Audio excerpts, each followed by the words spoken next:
Hello, everybody. Welcome to the first second take of the spring semester. I'm Matt Parmesano, and I'm here with Darren Eastman, Desert Grooms, and Demetrius Dillard.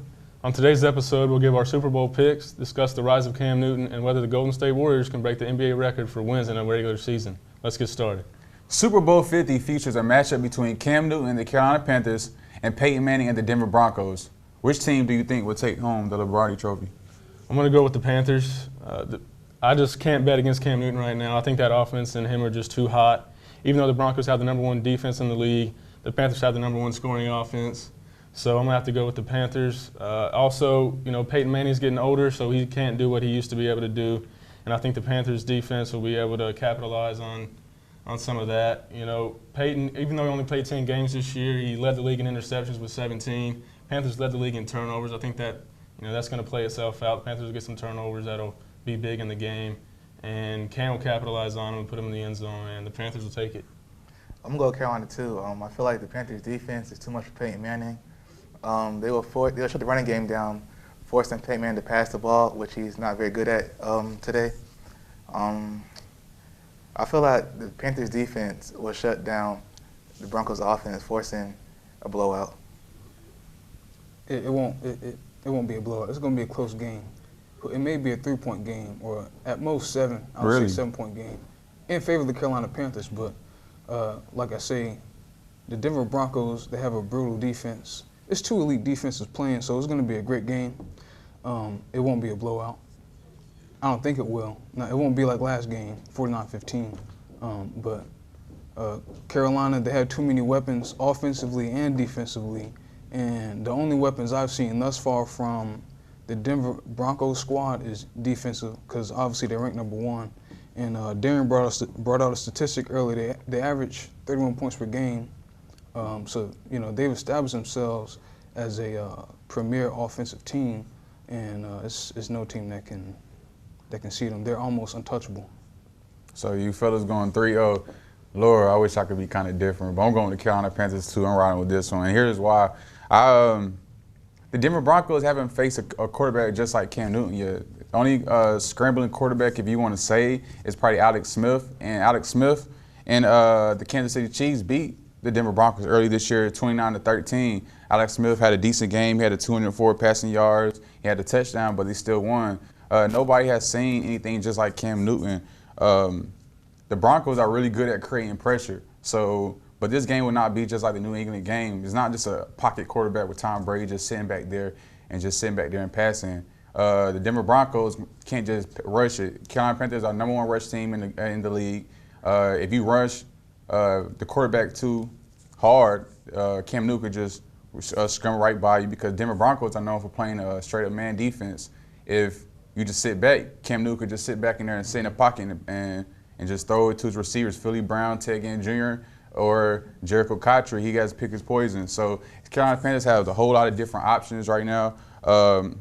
Also, Carolina Panthers have max protection. So just getting to Cam Newton in the first place is hard. So I feel like the matchup to watch is Denver Broncos defense and the Carolina Panthers offense. And I got the Carolina Panthers winning sort of like the Seattle Seahawks did a couple years ago against the Denver Broncos in a blowout fashion in Super Bowl 50. I mean, this is the #1 defense, of course. Now, I don't know what the final score was to the New England-Denver game. Did any of y'all remember from last Sunday? 22-20. So they barely. But Tom Brady, he doesn't bring to the table what Cam Newton does, obviously. Cam Newton's a dual threat quarterback, so he's going to give them obviously more problems, but I think it is going to be a blowout, because when the Panthers can force turnovers, which I think they will against Peyton Manning, who led the league in interceptions, like I said, when they do that, like they did against the Cardinals, they blow teams out. And the Cardinals have a better offense than the Broncos. I'm not scared of the Broncos' offense at all against the Panthers' defense. I just don't think, they can't really run the ball either, and Peyton can't throw the ball down the field. I don't even think he can throw it more than 30 yards anymore, so I'm not worried about the Broncos against the Panthers at all. I think the Panthers take this one home, win by about 2 touchdowns. I believe the first quarter will say a lot. The Carolina Panthers score averages over 31 points a game in the regular season. Number one in NFL, and NFL playoffs, they're number one, averaging 40 points a game. So I feel like the first couple possessions will mean a lot. The Denver Broncos has to keep up with the Carolina Panthers. We know they both have great defenses, but can the Denver Broncos score with the Carolina Panthers? And I don't think they can.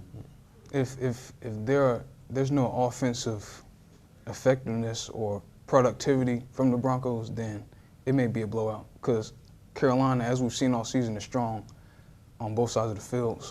So we got 4-0 Carolina Panthers over here. All right. Let's move on to the next question. Okay. Well, we'll see. We'll have to see how everything plays out. But on to our next topic. Cam Newton is quickly becoming the face of the NFL, but has been criticized by certain people for dancing after touchdowns and his on-field behavior as a whole.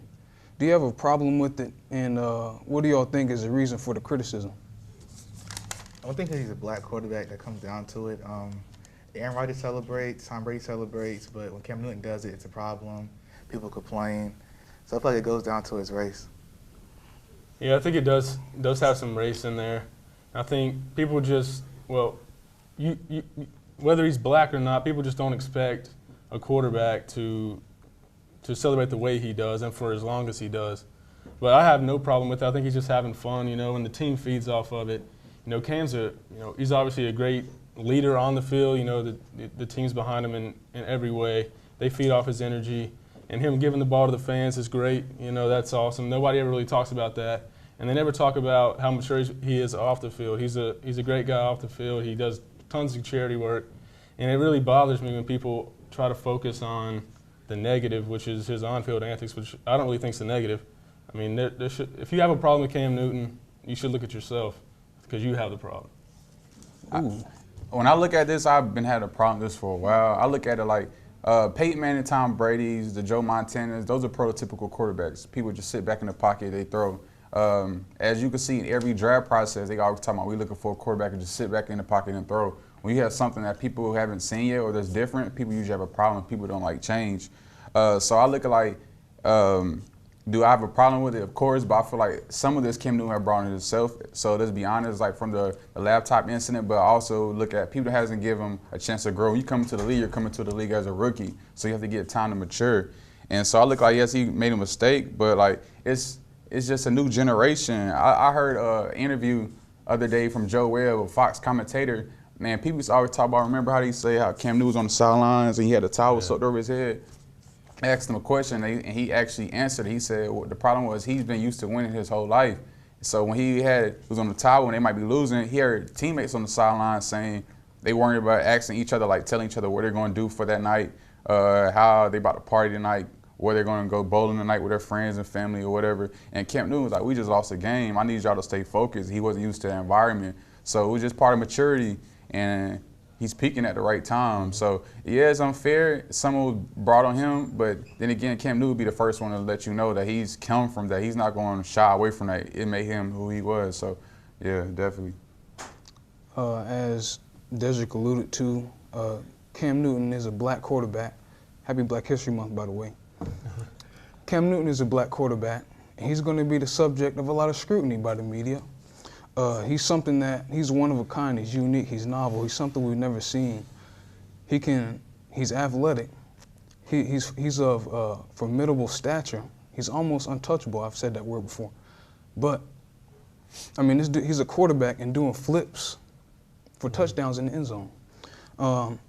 Another thing, he's playing a position, a decision-making position dominated by whites throughout, Hall of Famers, John Elway, Terry Bradshaw, Brady, Manning, well, not Manning anymore, but Manning, you got Aaron Rodgers, and then you have Joe Montana, Hall of Famers, white quarterbacks. This is a black quarterback who could probably reach that same level or the potential that they've reached, and is twice as dangerous because he can run, he can jump, he can do all these things that a wide receiver or running back can do. And he's 6'6" to go along with all of those abilities. So, like I said, he's going to be the subject of scrutiny. Any black athlete who's doing big things is going to be a subject of criticism. And much props to him, but that's why so much criticism is on him. I hate to make everything about race, but. Yeah, but it is about race, and it's sad because when you look at it, black quarterbacks have had, more success in the last couple of years than white quarterbacks have. There's nothing anymore that you can say to make me believe or that anybody should believe that a white quarterback has any kind of superiority over a black quarterback. If anything, it's the other way around, like you were saying. Colin Kaepernick was in the Super Bowl a couple of years back. Russell Wilson went to 2 in a row, and now you got Cam. So that's 4 Super Bowls in a row. You've had a black quarterback. And, back going what you were saying about Cam, he's just a passionate player. And that's what, the team feeds off of it. And he hates losing, and that's why he's so great. He's always driven, ready to win, and that's all he wants to do is win and do it the right way. And he's doing it the right way, so people just need to lay off of him. That's a great point. And now on to our final topic. The NBA season is nearing the All-Star break, and Steph Curry's Golden State Warriors are 44-4 and on pace to break the Michael Jordan-led 95-96 Bulls regular season record of 72 wins. Do you think they'll get it done? Personally, I want them to get it done. I really want them to get it done, but do I believe that it will happen? No. I'm looking on the schedule right now. They all have the rest of the season left. But right now, they're 44-4. They have 34 games left in the season. They have the Oklahoma City Thunder 3 more times. They have the LA Clippers 2 times, and they have the San Antonio Spurs just 1 time. So to tie the record, they only can lose 6 games. To beat the record, they need 5 games. Also, Steph Curry is dealing with a shin injury that he's been playing through all season. The doctors told Steph Curry that if you could take 4 weeks off, it gives you time to heal it. But we know Steph Curry, he's not going to just stop on his team. He's going to play through it. So I think they're going to clinch the #1 seed. I think they want it, but it'll be so close. It's kind of like how Carolina Panthers was. Do you want to go undefeated but not be healthy into the season, into the playoffs, or would you like to go in the postseason and be healthy and go win another NBA championship? And I think they're going to look long term. It's going to be real close. They might not even win might not even get that far. So I got the Golden State Warriors not beating the Bulls record this year. I think the Warriors are going to beat the Bulls record just because they're on pace. They have a better pace at this point than the Bulls did in that year. 44-4. The Bulls didn't reach that mark, and they've got Steph Curry, who is, in my opinion, the best player in the league. He surpassed LeBron James in that regard. He's the reigning MVP, and he wants it. He said it the other day on Mike and Mike that he wants it. He wants this record, and the team follows him, so they're going to go after it. And they're by far the best team in the league. They blew out the Spurs, who people were saying was the second best team in the league, by 30. They were up 43 on the Cavs on the road. So I just don't see anything getting in this team's way, other than injuries, which I hope they stay healthy because I really like this team and I want to see them in the finals again. That's a good question. I would say they're going to win 70. They will win 70. So you don't have them beating the Bulls record? They won't beat the Bulls record. They may tie it. At the max, 73. Actually, no, 72 at the max. At the max, they're going to tie it. Okay. But I believe they'll definitely win 70 games. Yeah, because they're 44-4. That means they played 48 games. And in the regular season, it's 82, so they have 34 left. So they'd have to lose 6 more games in 34. I mean, yeah, they can tie it. But they're going to win 70. The 2 games they beat San Antonio. I thought San Antonio was going to beat them, but I mean that game might have been fixed. But we're not going to get into that. When they beat the Cavs by 43. They were up by 43 at one point. They were up by 40. They beat them by like 34 or something. That was definitely fixed. I think that was a scheme to get Blatt out, but we can save that for another episode. What do you mean by that? What do you mean by that? Now, let's speak on that. I want to hear that too. Okay, Blatt leaves. Tyronn Lue comes in. Now all of a sudden, fast-paced offense. I don't think they've lost too many since Tyronn Lue's come in. Yeah, but see, I think Blatt should have gotten fired. That team was, even though they made it to the finals last year, that still wasn't. They weren't playing up to their potential. He wasn't really using Kevin Love. He wasn't getting the most out of the big 3. So I think Blatt being fired was just, they showed that they couldn't play with the Warriors under Blatt's system. And they exposed that, and that was the last straw. So Blatt's gone. I don't think there's any kind of conspiracy there. I looked up a few videos. It looked as if they were playing like slouch against Like some of the teams they They're down lost by to. 40, Yeah, they weren't at first. Look, They came out okay. strong, and the Warriors hit them right in the face, and they were up 12-2 within the first minute. So I'm not discrediting the Warriors' greatness, and they're kind of overrated. But I'm not discrediting the Warriors' greatness. But when Tyronn Lue came on the scene, now they're averaging like over 100 points a game, like somewhere 110, 111. Now. But the league is about It's more the league is about fast-paced now. adjustments. The league is about adjustments. When David Black came in the league, they were winning a lot. If you don't remember, they was winning a lot. Teams adjusted to them, and now everybody talking about they need to change. So Tyronn Lue, he's the head coach right now, and they're going full speed, and they're going averaging. They change their tempo up, going more fast pace, but also at the same time, teams are able to switch up and be able to adjust to them. So I feel like that will come down to it. But yeah, I don't have the Golden State Warriors beating. I got them close, but I don't have them beating the Chicago Bulls. I'm going to throw one more question out there. Cavs have all their pieces playing at their full potential and lose by 30-something to the Warriors? they weren't playing at their full potential. That's what I'm getting at. I At their full potential, they don't lose to the Warriors by 30. They So just they just played like crap that day. They were never at their full potential under David Black. He had Kevin Love out on the perimeter shooting threes when he's one of the best post players in the game. You just can't have that. And then Tyronn Lue, he's coming in here, he's making changes. He's listening to LeBron, which LeBron's one of the smartest players in the league. He's honestly the coach and the GM of that team, but and the owner of the team. And the owner, yeah, but LeBron knows what to do. Tyronn Lue's listening. Tyronn Lue's a smart player. He coached under Doc Rivers, and so Tyronn Lue is the right man for that job. And they just couldn't compete with the Warriors, and that's what it's about. Because odds are they're going to face the Warriors in the finals. So they were looking ahead to facing the Warriors, and they couldn't beat the Warriors with Blatt's system, with Blatt as coach. How you feel, Dave? I think that the Warriors, they're not going to beat the record. It's just too many games they have to play. They barely beat the Sixers the other day, and that was on a buzzer beater. And they have the worst record in the NBA. Oh, yeah, true. I remember that. So I feel like they'll win. They'll probably lose like 15 games. It might be an injury happening the next week, 2 weeks. You don't know injuries that can happen. They can have shooting slumps, and you just don't know. The Warriors are going to get the record. I just think they're going to get the record. Injuries aside, they get the record just because they're by far the best team in the league. They proved that when they beat the Spurs by 30 and the Cavs by 30. I agree they're the best team by far in the league. I also have them win the NBA championship, but just waking up every game, being consistent every game. Can you do it every game? Like he said, everybody know the Warriors. If it came down to one game, the Warriors would blow the 76ers out. But it's come about waking up every game, being prepared for every game. And can you do that for the rest of the season? And like I told you, I feel like it might come down to injuries or it might come down to seating position and health. If they stay healthy, and like you said, Steph Curry said on Mike and Mike, if they stay healthy and they want the record, I feel like they will get it. But I feel like it's more not if they can get it, but if they healthy enough to get it. Also, you have other teams trying harder to stop them from breaking the record also once after the All-Star break.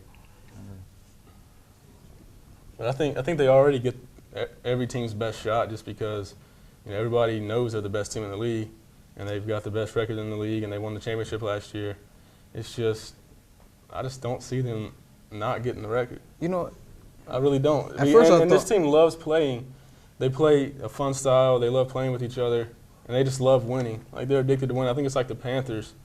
Steph and Cam are friends, but they both lead in the same way. They do it. They have fun, and they're out there. They're cocky. They're kind of cocky, but not really in a bad way. It's confidence. Yeah. And their teams are confident, and I think they're both going to do. Panthers win the Super Bowl. Warriors will get the 73 wins. Hey, before we go, I just want to throw out this idea. There was a rumor that came out today saying that Kevin Durant is heavily thinking about going to the Golden State Warriors in the offseason, and Golden State Warriors are the front runner. How y'all feel about that? It's not going to work. I wouldn't want to see KD on the Warriors. I feel like it'd be – I want to see KD win one on his own. Like, if he joins the Warriors, he's just going to be another piece. I think KD can be the number one piece on a championship team, and he's not going to be if he goes and plays with Steph. I want to see competitiveness in the league. I want to see KD have that fire and want to go after Steph and want to beat Steph, want to beat LeBron. So I don't want him to be on the Warriors. I don't think it will work just because there'll be 4 All-Stars in one team, and all of them can't score the ball like they want to. They already have Draymond Green, Klay Thompson, and Steph Curry in the All-Star game, so adding Durant would just mess things up. Well, that does it for this episode of Second Take. Once again, I'm Matt Parmesan here with Darren Eastman. Desert Grims. And Demetrius Dillard. We thank you all for watching and wish you a happy Super Bowl Sunday.